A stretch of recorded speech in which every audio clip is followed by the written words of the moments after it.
Assalamualaikum warahmatullahi wabarakatuh.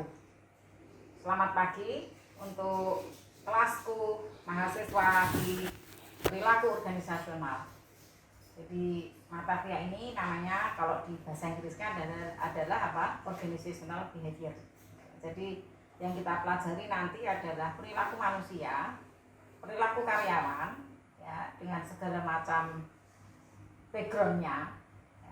Ketika dia masuk di organisasi, dia bekerja dengan rekan kerjanya, dia berkoordinasi, ya, dia memiliki latar belakang bergabung dengan manusia yang lain dalam kelompok, dan kemudian dia bekerja di situ. Ya, jadi ini saya hantarkan ya dengan chapter 1, What is Organizational Behavior. Oke, seperti biasa di buku-buku itu ada lembar kedua setelah judul adalah learning objectives. Jadi apakah ya nanti setelah kita belajar ini tercapai nggak tujuan itu? Ya. Jadi mendemonstrate the importance of interpersonal skills in the workplace. Kemudian define OB. Show the value to OB of systematic study. Identify the major behavioral science disciplines that contribute to OB. Demonstrate why few absolute apply to OB. Identify managers, challenges, and opportunities in applying OB concepts. Jadi di sini bedanya ya sekali lagi dengan mata kuliah manajemen SDM. Ya, OB ini lebih banyak bicara mengenai konsep. Sehingga kita starting dari konsep itu apa, ya, teori itu apa begitu. Nah kalau di MSDM itu lebih bicara banyak mengenai praktek, ya, karena ketika kita seleksi atau ketika kita rekrutmen, ya apalagi ketika kita melakukan training itu adalah wujud dari praktek. Lain dengan OB ini. Ya, OB ini ada 3 analisis ya di sini dikatakan. Nah, ini mungkin slide yang bisa Anda baca ya, bahwa pentingnya interpersonal skills di tempat kerja. Bahwa Anda harus punya ya keterampilan bagaimana kita berhubungan dengan orang. Ya, walaupun maaf ini karena pandemi ya, jadi saya kira interpersonal skills ini in terms of gitu ya. Innings ya, jadi electronically ya. Walaupun tetap again ya nanti ketika Anda diskusi di dalam virtual ya itu juga Anda pasti berhadapan dengan orang. Ya, justru ini tantangannya ya. Mungkin dengan fasilitas Zoom kita bisa melihat wajah orang itu. Ya. Jadi Anda bisa lihat di sini bahwa interpersonal skills itu penting. Itu apa ya?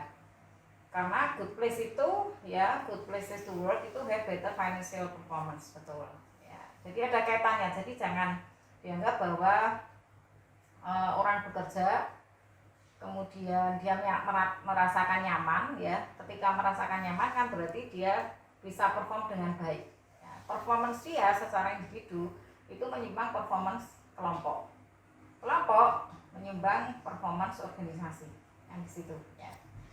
Seperti kalimat yang berikutnya, better interpersonal skills result in lower turnover. Betul, bahwa orang datang ke tempat kerja itu kadang alasannya yaitu teman kerja. Dan di situ dikatakan strong association antara quality of workplace, relationship and job satisfaction, stress and turnover.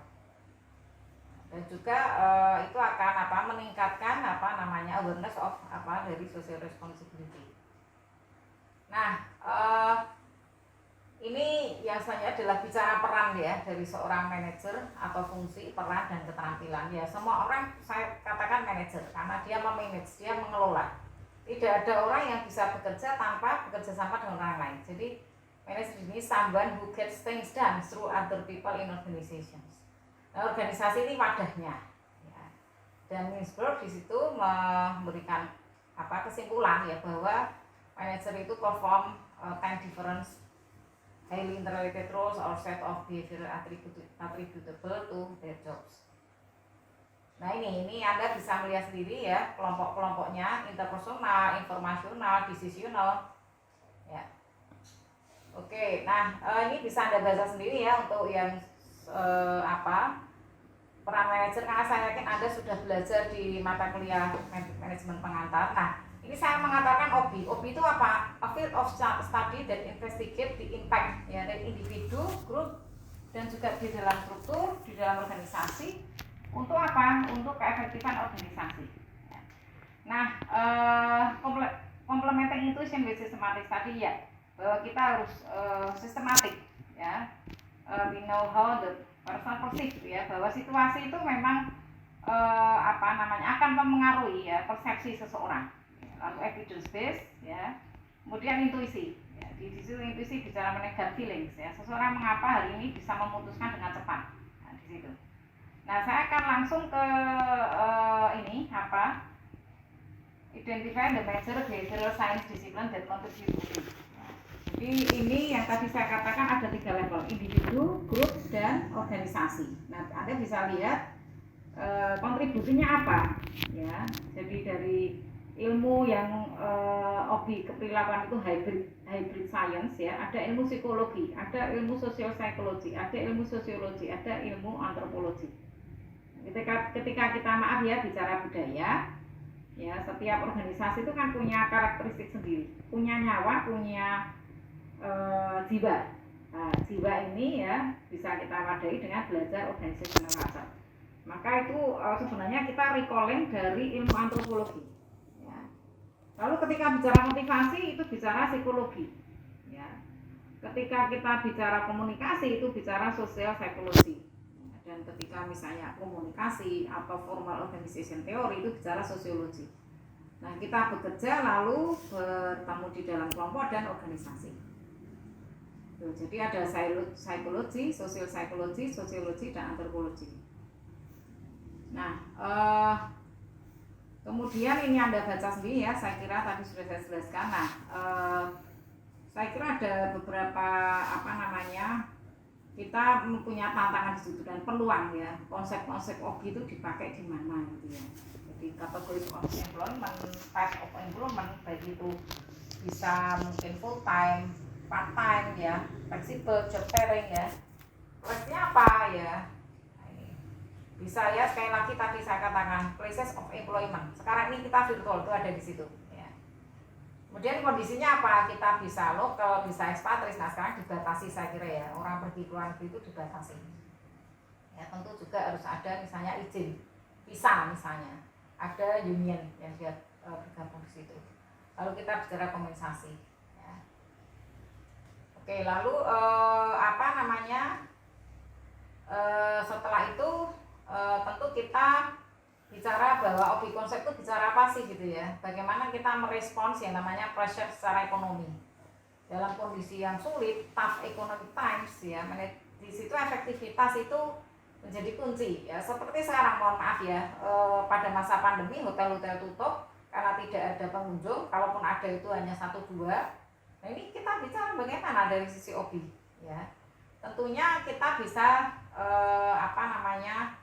menggunakan misalnya safe ya, karyawan dibuat safe ya. Tadi sudah ada dibahas di sebelumnya bahwa tidak full time tapi safe ya. Jadi 1 minggu dia hanya bekerja 3 hari. Nah, bagaimana kita bisa memberikan fasilitas itu ya, karena ini kita menggunakan yang namanya flexible time. Nah, di situ. Jadi fleksibelnya silahkan Anda masuk tapi seminggu 3 kali.